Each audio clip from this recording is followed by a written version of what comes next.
Female bosses are worse than male bosses. And some of the worst bullying I've experienced in the corporate world is because of female bosses. We need to start preparing young women for the workplace drama that involves just a random old lady having one-sided beef with you. Somebody answer me this. Why women supervisors, and I'm not going to put a race on it, women supervisors, period, be the worst fucking supervisors? It's like they be so fucking dramatic, so fucking emotional, and they do the most grimiest shit to other women at the workplace. They don't care if you work good, you kind of work every day, you do what you're supposed to do. They just be fucking with you. I'd rather work with men than women. Now hear me out. I know y'all like, oh no, I'm out of here. Listen to my theory. Have you ever had a female manager that was nice to you? I'll wait. No. Exactly. I have never had a female manager that was nice to me. I've never had a work environment full of women and it was no drama. I love working with men. They make the workplace drama free. Let's just say that. They make the workplace drama free. They have a very great sense of humor at work. And men don't bring their home drama to work. Women, we bring our drama from home to work. We do. I did. Everybody, every woman will. Any type of stress they got going on in their personal life, anybody pisses off at work, they could get it. That's not how men really operate.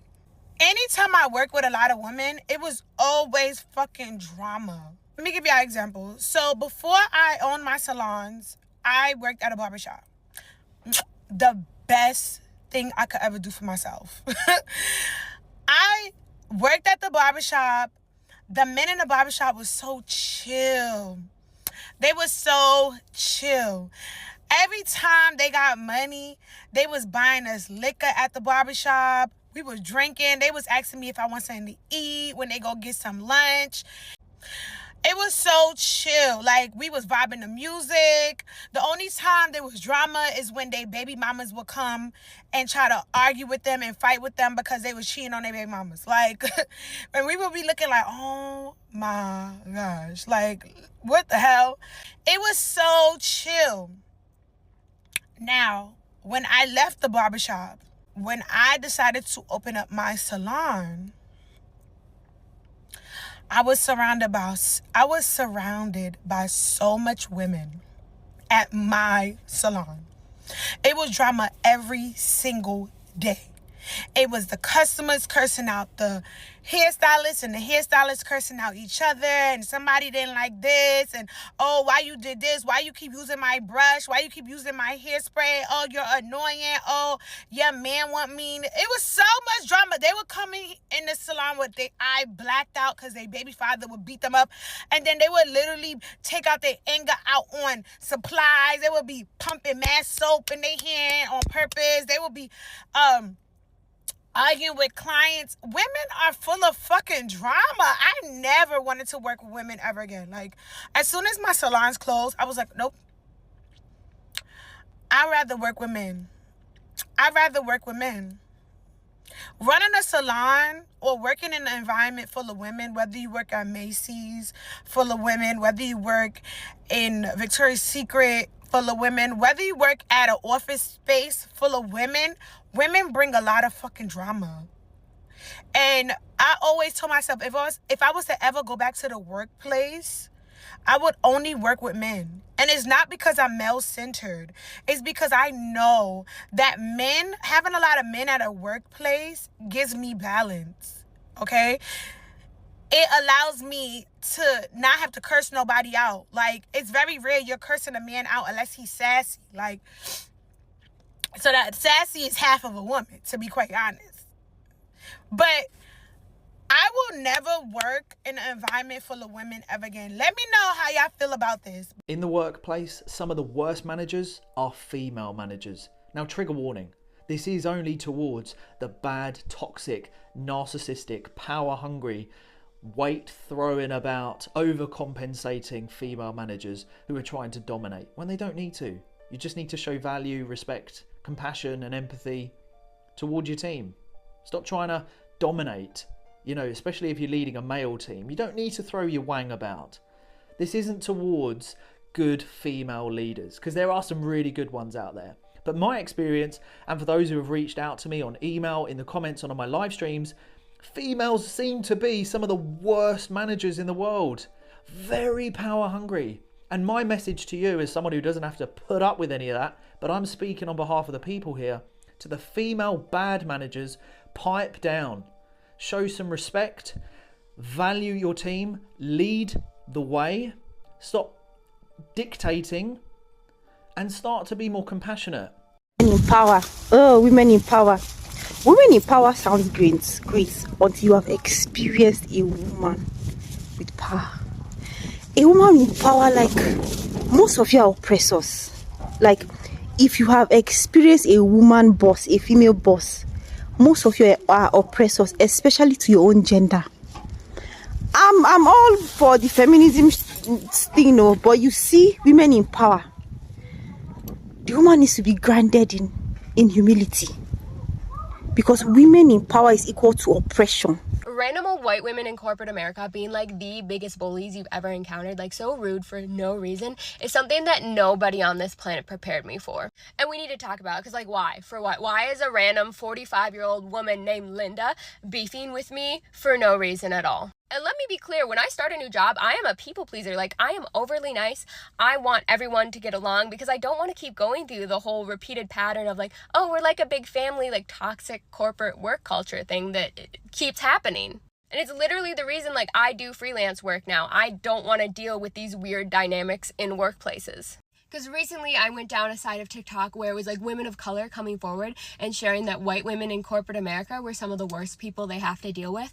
And I fully support them because they truly are. Obviously, their reasons for feeling that way are probably a lot different than mine, but they really are. And I genuinely don't know why. Because, like, is it good old-fashioned misogyny? Do they still genuinely, like, believe there isn't enough space in the corporate world for all women, so they have to turn it into, like, a weird competition constantly? I've worked in a number of them now, and there's always at least one woman in there somewhere that is just determined to make your life miserable. One job I had, my boss was a woman, and I noticed that everyone they hired for our department, they purposely hired both women and women who were like super young. And I mean like they were either still in college or they had just graduated like that year. Like they had to be 21. Because she had a tendency to really infantilize all the people who reported to her and like wanted to be like a mentor that people looked up to, but kind of like were never on her level.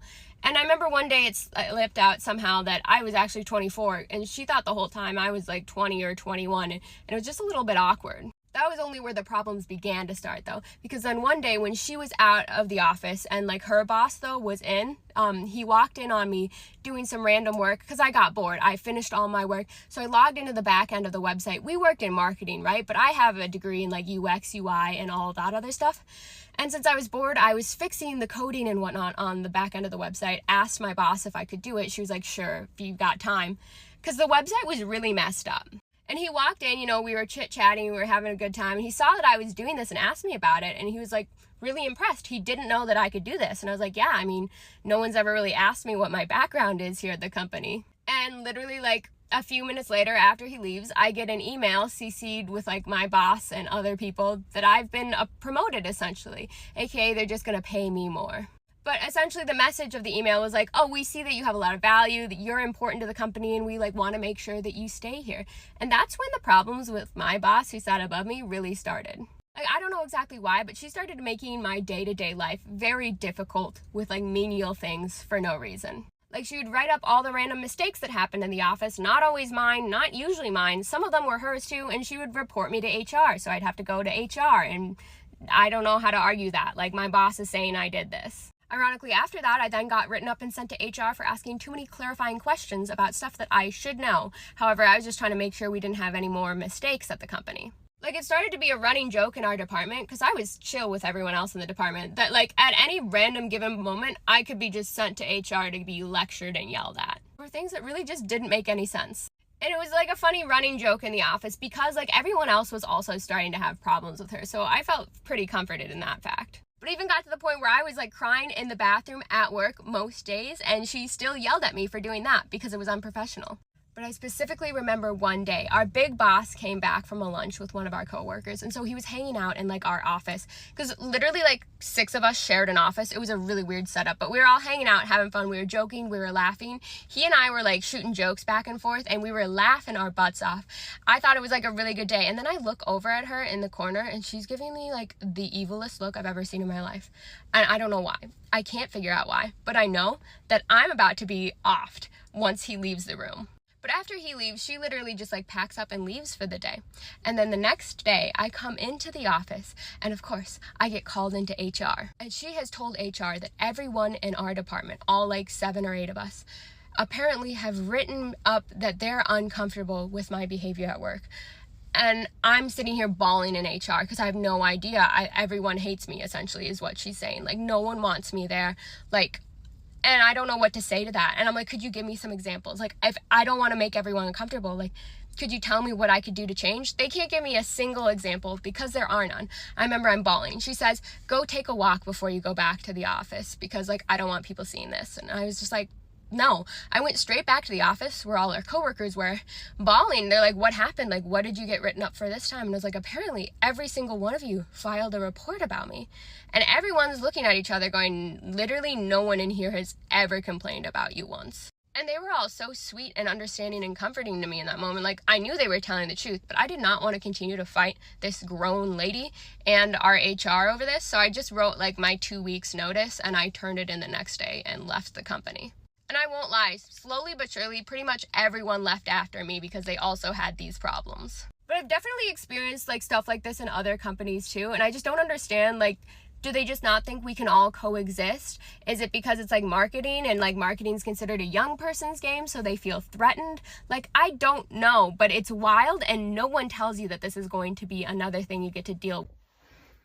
In my short span in the corporate space, I've realized as a 20 or a 30-year-old woman in the corporate space, high chances are your worst enemy in the office or the most toxic boss you'll ever have is probably going to be a woman. You know, those women in their 40s or 50s who've established themselves, most times they are the ones who are going to be beefing with you for no reason. They're going to just hate you. And for these older women, why?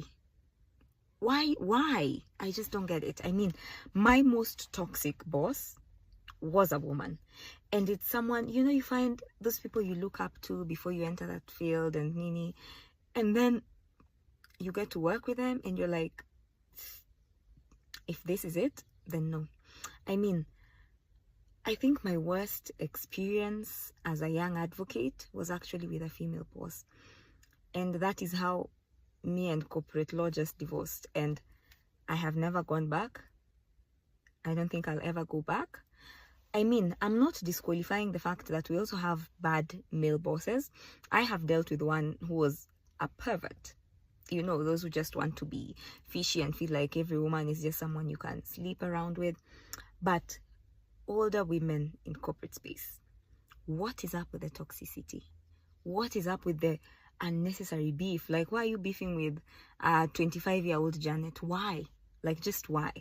We should do better, because we don't rise by bringing others down. We don't rise by making others feel less than. We don't rise by disqualifying someone simply because they are young. Or maybe you're jealous, I don't know. But let's do better. Let's do better.